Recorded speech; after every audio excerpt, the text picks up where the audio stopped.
Hello, sunshine. Hope you had a wonderful weekend. I'm Coy Wire. This is CNN 10. Let's get our minds right this Motivation Monday. New weeks bring new opportunities, but we only have 7 Mondays left this year, can you believe? So let's make the most of them. We've got the best 10 minutes in news for you, and we start with the latest news regarding space. We're getting a rare look inside of one of China's space centers. For 2 decades, just the United States and the Soviet Union were in competition to see who could be the first to conquer space. The whole world watched as the Apollo 11 landed and human beings walked on the moon for the first time. But now, more than 50 years later, a new competition for space exploration has emerged with more countries involved as well, including China and India. China is now in a race with the US to set a permanent outpost and research station on the moon. The Zhoushan Satellite Launch Center in the Gobi Desert is one of the places that China is pursuing its future in space, and CNN's Mark Stewart takes us there to get an inside look and check out the launch of a Chinese spacecraft. China has big ambitions in space. It operates a space station, has sent rovers to the far side of the moon and Mars, and is now aiming to put humans on the lunar surface. Those voyages begin in the middle of the Gobi Desert in northern China. After 2 flights and about 4 hours on the bus, we arrive at the Zhoushan Satellite Launch Center. Access to the space center here is rare, and it is sprawling. There are so many buildings, so many streets. It's very reminiscent of a small city or town. We're here to witness the launch of the Shenzhou 17 spacecraft. From behind glass, we met its crew of 3 that are headed to China's space station.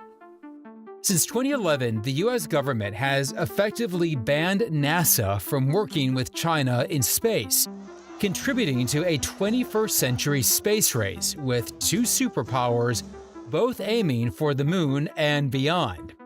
Through its Artemis program, NASA is aiming to set up a permanent lunar outpost later this decade, and China is aiming to set up a lunar research station on a similar time frame. Are there any benefits from this competitive environment? I think a competitive environment can help us all improve. Exploring space is the common goal for all mankind, so I think if we can work together, it will improve space exploration. Chinese officials stress they've never sought dominance in space, yet once the International Space Station is retired by 2031, China's Tiangong Space Station may take on new prominence. If China, for a period of time, is the only nation with a space station, how does China benefit? If they're the only game in town, that's the only way that these countries can participate in human spaceflight. Russia, as well as some commercial space companies, have space station proposals in the works, but success for any of them is far from guaranteed. China's space program is a huge source of national pride. We talked to China's first astronaut. Looking at this launch as a veteran, the first thing I see is how far China's manned spaceflight has come. Over the past 20 years, it has developed rapidly and made great achievements. In them, I see the strength of our reserve force and the hope for the future development of China's aerospace industry. We are just minutes away from liftoff. You can see the rocket back there. This is part of this bigger mission to maintain and expand China's space station. With each mission, China can learn more and continue to challenge what has been a long stretch of US dominance in space. This winter, parts of the United States will be seeing lots of snow stack up thanks to a strong El Niño, the weather pattern in tropical Pacific that typically brings wetter and cooler weather. Scientists at the National Oceanic and Atmospheric Administration, or NOAA, have created maps to help people prepare.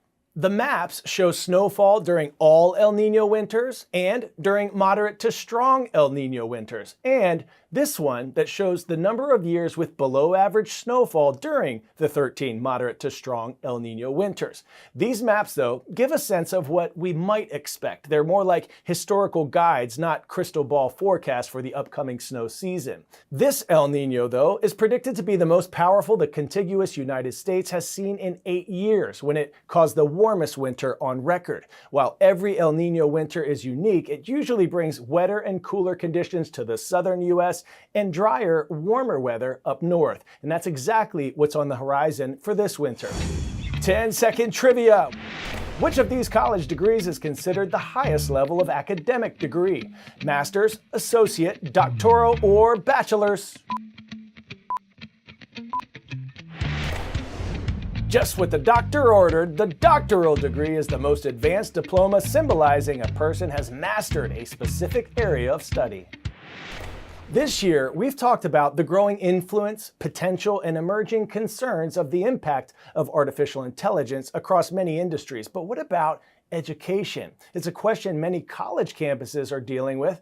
AI chatbots, programs that generate text, they've raised new questions for many educators who are focused on students not only getting the right answer, but also understanding the course material. A survey of college students earlier this year showed more than 51% believe using AI tools to complete assignments and exams is cheating. While plagiarism and cheating are not a new phenomenon in academia, these new tools have created a more complex environment. And administrations are struggling to set new ground rules. Should these tools be banned? Or is there a way that they could be used responsibly? The landscape is changing. There have been numerous cases of students being caught and punished for using AI. And there are also cases of students saying they've been falsely accused of using the technology inappropriately. The response by professors has been varied, with some ignoring the new technology, some banning it, and others are changing the way they format their exams. Some are switching back to written papers after many years of digital only. But how easy is it to spot AI content? Why are you doing this? We're still going to know. These college professors say students are increasingly cutting and pasting AI-generated text in their essays, and that is cheating. These professors say they're not falling for it, and there are often three extremely obvious giveaways. Number one, the essay is suspiciously perfect. A ChatGPT generated essay looks like it was written by a very competent 12th grader. AI generated text has no mistakes. It's like robotically bland text. Nobody would actually speak that way.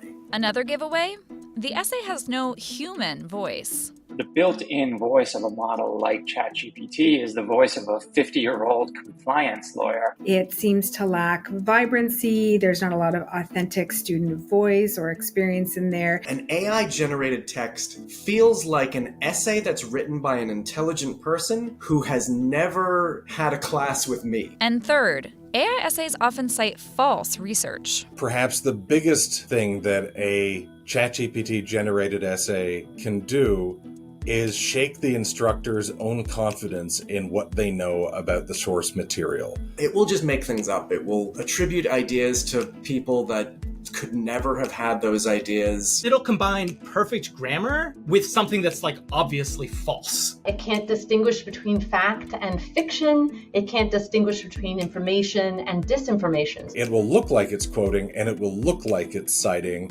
but if those sources don't look familiar to you, there's a good chance this is written by AI.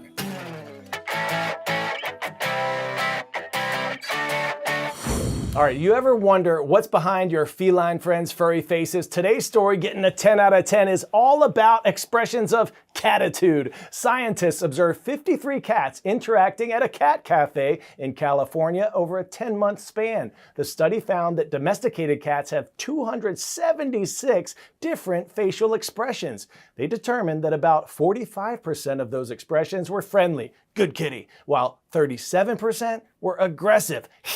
The study demonstrates that cat communication is more complex than previously assumed, and apparently cats are a mountain of emotions and their feelings are kitten all over their faces. Look out, cats, because we have some bulldogs to shout out.